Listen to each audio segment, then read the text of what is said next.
Kumusta na bansang Pilipinas? Ayan. So, andito na naman po tayo para magbigay sa inyo ng ilang mga impormasyon na nagaganap sa ating kapaligiran. So, may mga balita pa rin tayo, no, na marami na talaga yung nag-file ng Certificate of Candidacy para sila yung mga, sabi nga, uugit na muli sa ating pamahalaan. So talaga bang desidido sila na kumandidato at ito ay para sa taong bayan, hindi po para sa kanilang pansarili lamang. Alam niyo po ba na ito pa lang si Alice Goo, yung dating mayor ng Banban, ay nagwala or siguro hindi na niya mapigil yung kanyang sarili sa nangyayari, no, na investigasyon diyan sa Senado. So talagang na siya, nagalit na siya. Kasi parang ang nangyari dito, uminit yung ulo nitong si dating Banban na Tarlac Mayor Alice Goo sa akusasyon na isa itong Chinese spy.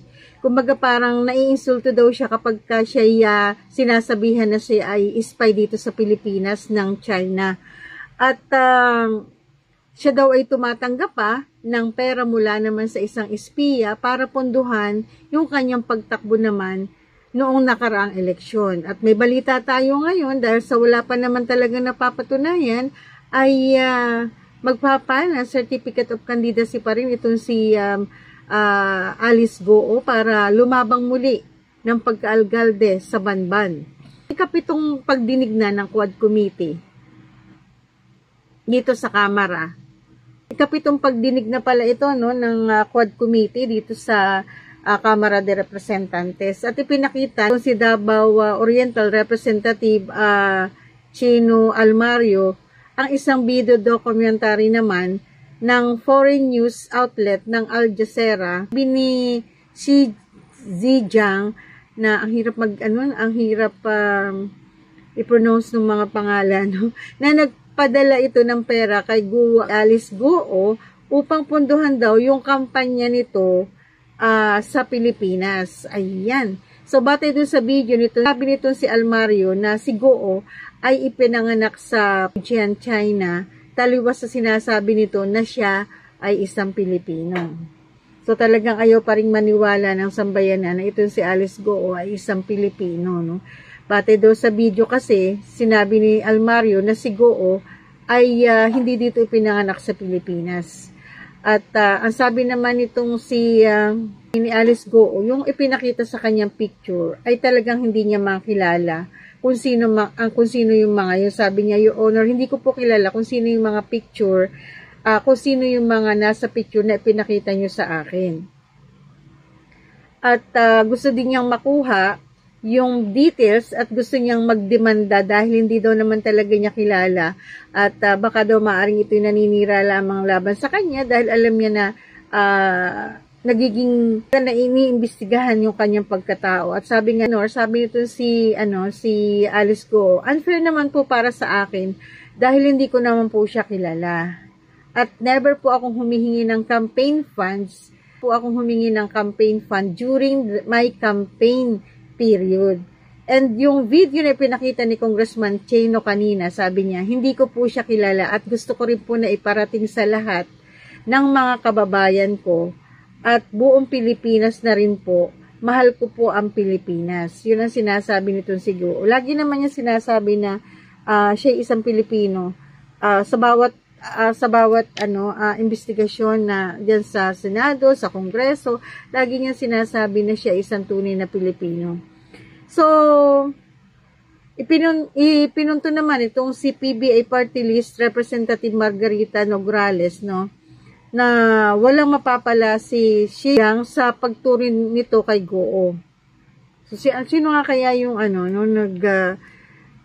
na nasa likod nitong mga issue na to, no? At lumalalim, naiiba, nawawala dun sa talagang focus kung saan sa napupunta. At ang sabi nga nito si Alice Goo, Your Honor, I think it's better for you to ask him kasi siya po yung naglabas ng video.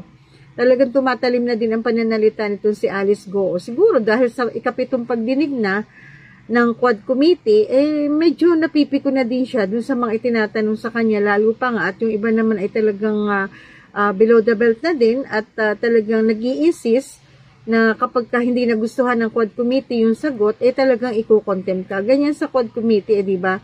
Doon sa mga panonood natin ng kanilang mga committee hearing, talagang gigit-giting ka Gigit-gitin kung sino yung resource person. Tapos, kapag hindi nila nagustuhan yung sagot, magpaano agad sila ng contempt kasi hindi nila sinasabi nila na nagsisinungaling kahit na nagsabi ng tama yung resource person, kapag sinabi nila na i-contempt yan, majority ka agad. So, ganun yung nangyayari. Kaya ba parang gusto nating maniwala doon sa kanilang ginagawang pag-iimbestiga, parang nawawala na din ang saysay, no? Kasi, ganun nga, no? Pinipilit nilang ipasagot yung gusto nila doon sa resource person o doon sa kanilang iniimbestigahan. Pagkatapos, kapag hindi nila nagustuhan ang sagot, sasabihin nila nagsisinungaling at kailangang i-contempt. O diba, siguro napupunan din yun ng ating mga kababayan. Nakakalma naman ito si Alice Go at sinabi niya na relax ka lang. Sa isip siguro ni Alice Go, paano siya makakapag-relax? Ikapitong na yan, investigasyon. So, may napala na ba ang Quad Committee? Mayroon na bang mga ebidensya na nakuha laban sa kanya talaga? Na siya ay kaalam dito sa Pogo, na siya ay hindi tunay na Pilipino, na siya ay hindi na pwedeng kumandidato bilang mayor o alcalde sa kanilang bayan. Yun. At ang sabi nga nitong si Nograles, bakit siya magagalit? Syempre, sino ba namang hindi magagalit, diba? Kung talagang iginigiit sa kanya yung mga bagay na sa alam naman niya sa sarili niya na hindi naman totoo. Kahit ako, ang tanong no? Kapag sinabi kong hindi at naiinis na ako doon sa mga itinatanong nyo dahil hindi naman ito kasama doon sa dapat na imbestigahan sa akin, syempre maiinis din ako. Tapos kapag hindi naman nagustuhan ng Quad Committee yung sagot ko, i-contempt ako. 'Di ba? Kaya nga sabi nga nung ma-interview natin ito at makakwentuhan itong si Director Sandra Cam ng dating PCS Director Sandra Cam, kung siya ipapatawag sa Senado, alam daw naman yan na i-contempt agad siya. Kasi syempre, ang sasabihin niya yung totoo. At humanda din yung mga magtatanong sa kanya dahil hindi daw naman ito malilinis talaga. Ayun. So sabi nga ni Goo, galit siya. Galit ako, sabi ni Alice Goo. Kasi ganito na rin yung nangyayari last time. Sinabi po nila na spy ako. Ako naman po, syempre, mahal ko yung Pilipinas dahil Pilipino ako. Yung lagi ang ini-insist nito si Alice Goo na ayaw naman pakinggan ng Quad Committee at ipinagigitan na hindi, ikaw ay spy, hindi ka Pilipino, ikaw ay Chinese. O, diba? So, ngayon, sinasabi naman ito si Nograles na relax lang. Ano yung kaplastikan ba? Yung sinabi nito si Nograles na kailangan mag-relax? Kung ikaw kaya yung Congresswoman Nograles ang nasa katayuan ito sa Alice Go, sa palagay mo kaya makaka-relax ka? Na ikaw ay ginigisa dyan? Tapos yung paggisa sa iyo ay below the belt na at yung iba naman ay hindi lumilihis na sa katotohanan at dun sa itinatanong at dun sa dapat na sagutin lamang. Tapos kapag hindi niya nagustuhan sagot, contempt ka agad. O ngayon, sasabihin mo, Congresswoman Nograles na relax lang. Although alam naman natin na sa mga pag-iimbestiga ninyo, sa 7 beses nyo ng pagdinig at pagharap nitong si Alice Goo diyan sa Quad Committee, alam naman natin na may something, 'di ba? Na okay, sige, ito yung dapat yung imbestigahan. Ito yung mga kasama niya. Ito yung nangyayari. Pero yung ibintang sa kanya isang bagay na hindi niya matanggap, hindi niyo siya mapipilit doon. Kung tutuusin, matalino ito si Alice Goo. Alam niya kung paano siya sasagot.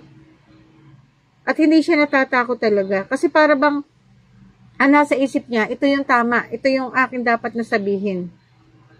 Kahit alam natin na mayroong mga nasa likod niyan kasi hindi naman siya makakakilos ng siya lang. Although sinasabi niya na walang tumutulong sa kanya kahit na isa man na opisyal dito sa atin sa Pilipinas. Yan ang dapat na alamin mabuti ng Quad Committee. Magaling sumagot ito si Alice Goo, di ba? daig kayo kasi yung iba nagtatanong para lamang makita sa camera. Yung iba naman gusto lamang magpasikat dahil alam nila na eleksyon na, 'di ba? So ngayon, ano na? May napala ba kayo sa pag-iimbestiga nyo dito kay Alice Goo? Mayroon na ba kayo kahit isa na napatunayan sa iniimbestigahan nyo sa kanya? Kasi sinasabi nyo na si Goo ay inaakusahan na gumamit ng peking mga dokumento upang palabasin na siya isang Pilipino.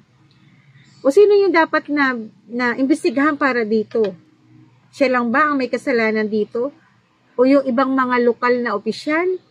O mga nasa likod nito sino-sino? May napatunayan na ba kayo? Lagi kayo sinasabi na hindi siya Pilipino, siya ay spy. So ano yung basehan? May pinalabas kayong video. O ano na?